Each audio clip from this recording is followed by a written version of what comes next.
18 years of Jesus' life are missing from the Bible. We see him at 12, a boy in the temple in Jerusalem, astonishing the teachers of the law with his questions. And then, almost nothing. The next time we see him, he's a grown man of about 30, walking toward a river to be baptized. 18 years, nearly his entire youth and young adulthood, missing from the most famous life in history. And for centuries, people have tried to explain where he went. India, a Buddhist monastery high in the Himalayas, even England. One of those stories became a nation's hymn.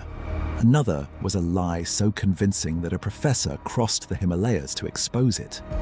But after centuries of theories, the best evidence points somewhere much closer to home. This is the mystery of the lost years of Jesus. Start with how little the Bible actually says. 2 of the 4 Gospels, Mark and John, don't describe his childhood at all. Matthew jumps from his infancy straight to his adult ministry. Only Luke gives us that one scene in the temple at 12, and then covers the next 18 years in a single verse. And Jesus grew in wisdom and stature, and in favor with God and man. That's it. That's the whole record of his life from 12 to 30. 9 words and a closed door. So the people closest to the story left the gap open. Who tried to fill it? Eventually, one man claimed he had. He said he'd found the missing years, not in Nazareth, but inside a Buddhist monastery, thousands of miles away. We'll come back to that monastery. But first, the Bible leaves us one real clue about those missing years. And it's hidden in a single word.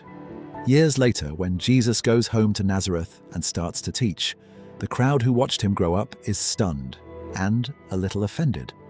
And what they call him gives us one of our only clues. Isn't this the carpenter? They ask. Isn't this Mary's son? The carpenter. In Greek, the word is tekton. And here's the surprise. It doesn't quite mean what you think. We picture a quiet workshop, wood, sawdust. But tekton is broader than that. It means a builder or craftsman, someone who worked in wood, but often in stone. And in Galilee, where timber was scarce and almost everything was raised from rock, the Jesus we picture, the carpenter at his bench, may be too narrow. He may just as easily have spent his days building with stone. It's a small correction, but it changes the picture, because it gives us at least one glimpse into those missing years. Work. Ordinary, physical, daily work. He was not simply waiting for his public life to begin. He had a life before it, and he worked with his hands. And perhaps that is most of the answer. A tradesman living quietly in a small town. But there is one more detail that changes the picture. While Jesus was growing up in tiny Nazareth, one of the largest building projects in Galilee was underway just 4 miles from his door. Its name was Sepphoris, a Roman capital rising from the ground under Herod Antipas, with a theatre, paved streets and columns. The historian Josephus called it the ornament of all Galilee. And for years it needed builders, craftsmen, masons right next door. Some scholars have suggested a builder from Nazareth could have found work there. There's no evidence Jesus did, but it reframes those missing years. The village was small, the Roman city being built beside it was not. That's the grounded possibility. Then the stories get much stranger. Some said he went to Egypt, not as the infant of the Christmas story, but as a young man to learn its secret wisdom. Others tie him to the Essenes, the Jewish sect often linked to the Dead Sea Scrolls. Intriguing parallels, but no evidence he was ever a member. But the biggest story of all sent him much, much further, all the way to India. In 1894, a Russian traveler named Nikolai Notovich published a sensation. He claimed that deep in the mountains of northern India, at a Buddhist monastery called Hemis, the monks had shown him an ancient manuscript. And that manuscript told an astonishing story. That as a teenager, Jesus, called Issa, had left home and travelled east along the trade roads to study with Brahmins and Buddhist masters. The lost years at last found. A young Jesus sitting at the feet of Eastern teachers. The book was a phenomenon. It was translated, devoured, and its ideas are still repeated in books today. There was only one problem. It was not true. Almost at once, the renowned Oxford scholar Max Muller took the story apart. No such manuscript appeared in any of the great Buddhist catalogues. And then someone did the one thing that settled it. A professor named J. Archibald Douglas travelled to Hemis himself. He sat with the head lama of the monastery, and he read him Notovich's book, page by page. The lama was astonished. No such document existed. No injured foreigner, Notovich's own cover story, had ever been nursed there. The whole encounter had never happened. Confronted, Notovich began to change his story, and then went quiet. The most thrilling answer to the mystery of the lost years was a fabrication. The England story doesn't fare much better.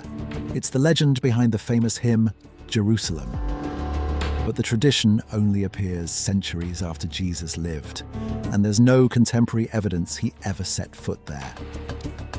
None of these journeys can be traced anywhere near his lifetime, which leaves us back where we began, in a small town, with a builder. But here's the part that surprised me most. The people who wanted the lost years filled aren't only modern. The ancient world was just as hungry for them. Within a couple of centuries of Jesus' death, Christians were writing their own tales of his boyhood. A book we call the Infancy Gospel of Thomas, full of a small child working wonders, shaping sparrows out of clay and bringing them to life. And do you know where that book stops? At the temple, at age 12. The exact moment the biblical silence begins. Even one of the most famous later attempts to fill in Jesus' childhood leaves those missing adult years untouched. And this may be the real answer. The silence was never a secret. Nothing was hidden or removed or covered up. Ancient biographies simply weren't written the way ours are. They recorded the part of a life that changed the world and passed over the ordinary years in between. So the mystery of the lost years turns out to be a mystery about all of us, because every life has them. The long stretches no one records, the years that shape a person completely and leave no trace at all. The most famous human being in history may have spent those missing years doing something entirely ordinary. Working, building, living in a small Galilean village. And if that's true, then perhaps they vanished from the record for the simplest reason of all. Not because they were too secret to tell, but because they seemed too ordinary to write down. And perhaps that's the most human thing the Bible never says about him. He grew in wisdom and in stature.